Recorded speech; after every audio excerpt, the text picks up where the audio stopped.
We're here today talking with Miss Ovsanna Khachikian, and she was recently awarded the Frederick O'Reilly Hayes Foundation. School has so many kids. I follow the rules, never went out my way. I wish this could be forever. But I was scared and never wanted to leave my home. But I had so much fun, I had so much fun, I had so much fun. I was scared and never wanted to leave my home. But it was for the best, it was for the best, it was for the best. Tell us a bit about your agency. So I feel like of all the agencies, the Department of Ed is probably one of the better known agencies. We run more than 1,800 public schools across the city. As a result, we also are in charge of running the actual school buildings where the schools are housed.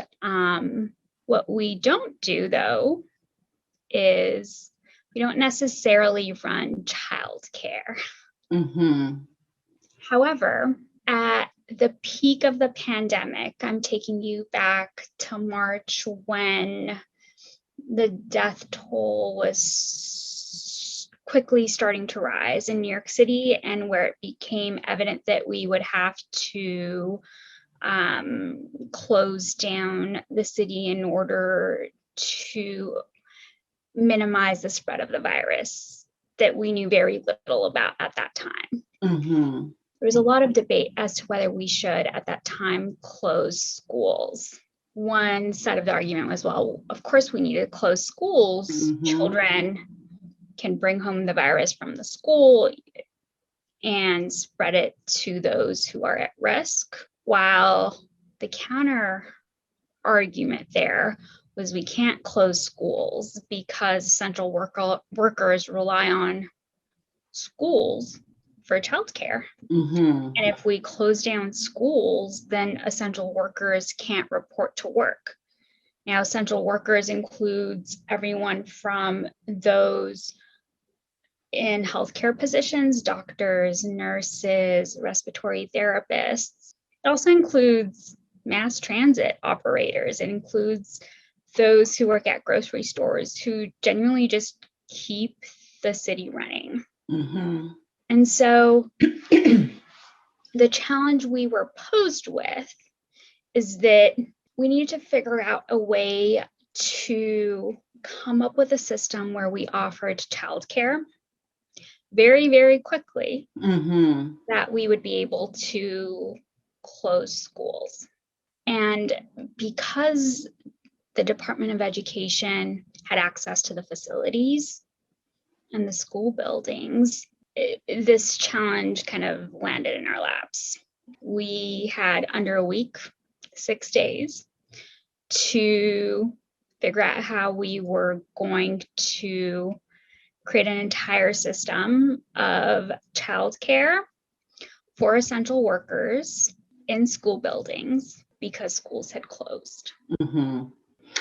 So you said you did it in 6 days. You had to come up with a plan to sort this problem out in 6 days. Tell me a little bit about the evolution of this problem solving activity. And then tell me a little bit after that about the activities that you did leading up to implementing some of these plans. So you had 6 days to do it, and this is all new because coronavirus is new. So the challenges that come with it are also new. How did the plan evolve? And then how did you go about implementing the plan? Yeah, so I think it's important to note that the entire effort that was the launch of what came to be known as the regional enrichment centers was a cross-divisional effort where everyone across the Department of Education owned a piece of this puzzle. I happened to work in the division of planning, space and planning. And so our Deputy Chancellor Karen Goldmark, led the way in coming up the vision for how this would look. And she was incredibly intentional about the system that she used to identify where these rec centers would be. We did considerable mapping to figure out where the highest concentration of need would be based on addresses that were shared from unions of those who are essential workers. And then we also looked to see which school buildings and facilities we had that were closer to mass transit, so that we could really optimize the distribution of these sites. And so we started out by initially just mapping it out. And on day one, when we opened these sites, we really didn't know how many children would show up. And so we also thought that at that time that these centers would perhaps be open for maybe 2-3 weeks. We ended up operating recs for 6 months. And that was not anything that had really crossed our minds. We were operating in a state of emergency where we just needed to figure out what was the next step to keep the city running at that time. A couple weeks in, it became clear that if this was going to go on longer than we had initially thought, that we would need to figure out ways to create a system where this would be sustainable. And so that is kind of where my role came in, where the Deputy Chancellor reached out to say, look, this is going on longer than we thought, and it's likely going to continue going on. And we need someone to make sure that things are running smoothly, essentially full time, while everyone else is balancing a number of responsibilities. And that's kind of how my role came to be. What was your role? How did you navigate it? What were the obstacles or some of the obstacles? I saw my role as being the one to make sure that things were simply running smoothly, and that those who were experts in the issues that would arise or that we thought that may arise were at the table to brainstorm solutions before, during, and after. Unexpected or expected issues. We could, on a day-to-day basis, keep site supervisors up to date with whatever the updates were. In the beginning, we were holding calls with site supervisors multiple times a day. Over the course of the 6 months, we adjusted as need be, where eventually we were holding calls once a day with site supervisors, and then eventually a couple of times a week towards the end.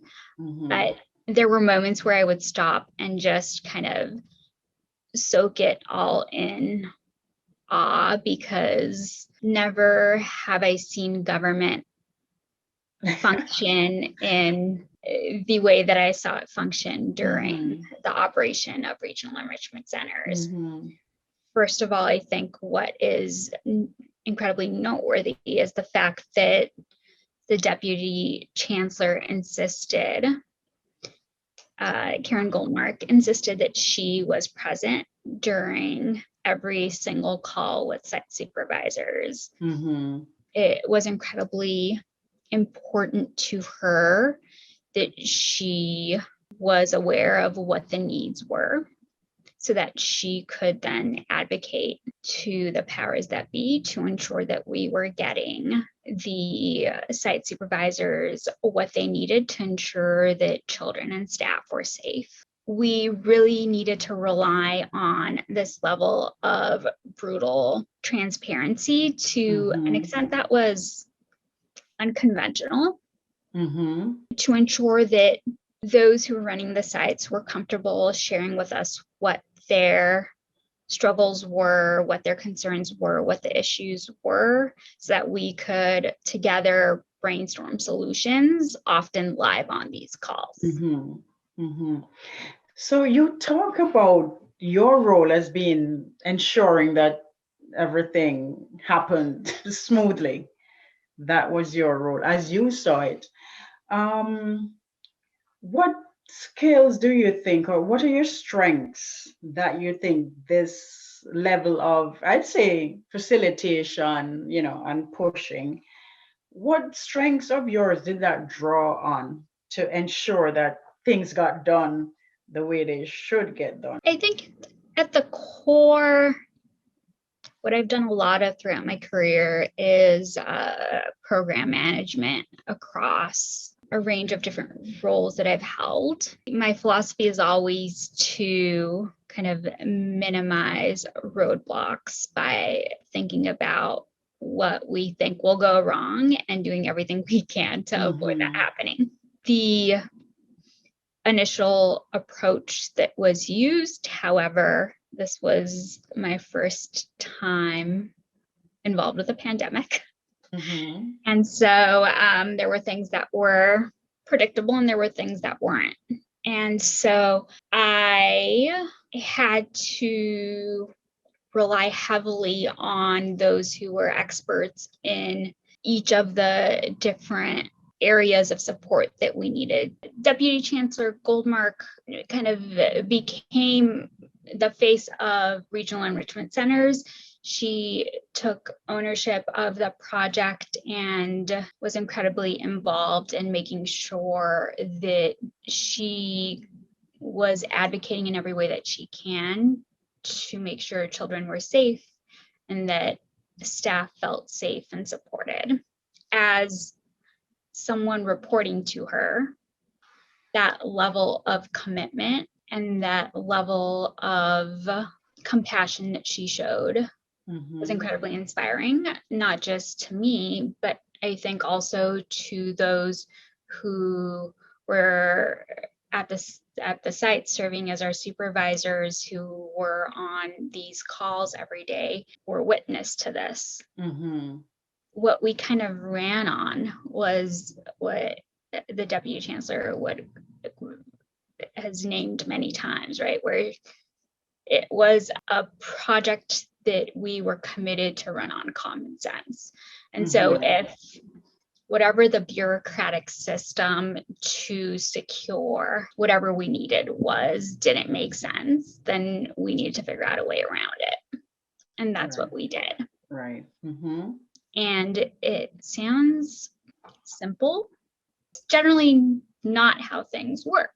And so that was incredibly refreshing. And that was probably our greatest weapon was because of the urgency of the situation, because there was a understanding across the department as well as with City Hall that we absolutely we had no choice but to make sure that regional enrichment centers were a success, because that was key to ensuring that we could keep the city running. Let's come back to you. And I see that one of the criteria used to assess award winners was their ability to be agile, creative, responsive, this kind of thing. How do you see those attributes that were seen in you?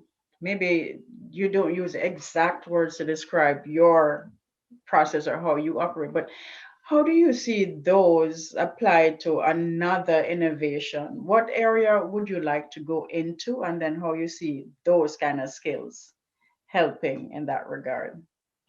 That makes me think about how I think when you are operating during an emergency, a lot of these things become somewhat instinctual, where you are making decisions because you have to. Mm-hmm.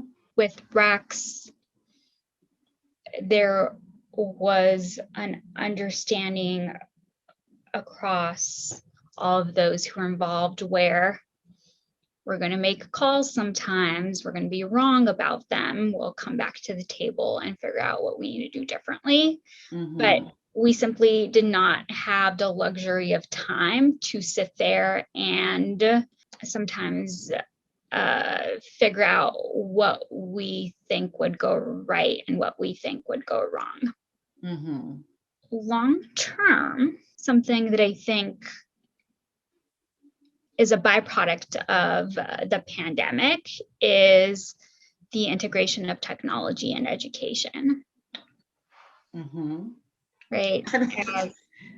As someone who has worked as a teacher, as someone who has worked as a school leader, I've seen the power of technology to do miraculous things, whether we are talking about helping students overcome learning gaps, or if we're talking about helping schools run more smoothly operationally to allow teachers to have more time to say, put more time into lesson planning, both for academic and operational uses. I feel like technology, it has immense potential to truly systematically revolutionize education in many different ways. Unfortunately, prior to the pandemic, I have not seen this happen on a systemic, just systemically across districts, at least that I've been involved with. And so what I'd like to see is for us to take the time that we now have to plan in the summer to assess the lessons learned from this last year and to figure out how we can effectively integrate technology, not because we have to, but because we want to, and because we recognize that it is the way of the future and it will allow us to do our work far better than we have hours in the day to do. So you touched on something that's very much a part of my thinking right now, and it's that, how do we effectively use technology to move learning forward, to revolutionize it, as you say, to close certain learning gaps, etc. I would like to say to Ovsanna Khachikian, thank you very much. I know you must be busy, so I appreciate the time you took to sit down with us and to discuss some of the innovative work you did with the Rec Center during the early days of the pandemic, and to maybe talk about some other plans you have, like the use of technology in education and how best that could work.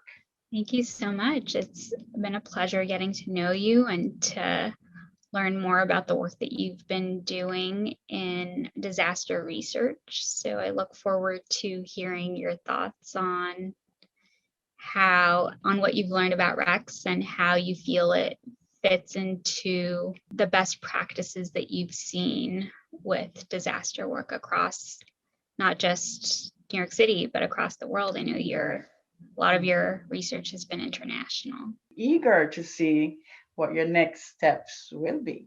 Thank you.